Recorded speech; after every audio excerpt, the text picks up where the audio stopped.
Welcome back. Here at 5:30, Ukraine agreed to a proposal for a 30-day ceasefire. The agreement follows a meeting between top Trump administration officials and leaders from both Ukraine and Russia. This meeting took place in Saudi Arabia. The high-stake talks are aimed at ending the war, but there's a catch to this ceasefire. Michael Yoshida explains. The United States announced Tuesday that it would immediately lift the pause on intelligence sharing and military aid to Ukraine following a high-stakes meeting. That meeting happening as the relationship between Washington and Kyiv was at its lowest point since Russia launched its full-scale invasion of Ukraine 3 years ago. Today we made an offer that the Ukrainians have accepted, which is to enter into a ceasefire and into immediate negotiations to end this conflict. Hopefully we'll take this offer now to the Russians. And we hope that they'll say yes to peace. The ball's now in their court.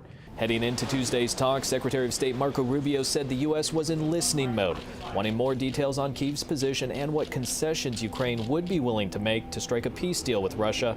Notably absent from the meetings in Saudi Arabia, President Donald Trump and Ukrainian President Volodymyr Zelensky, who less than 2 weeks ago had a disastrous meeting in the Oval Office. A key sticking point has been security guarantees, with Ukraine saying any peace deal must include the guarantees because Russia has a history of breaking agreements that don't include them.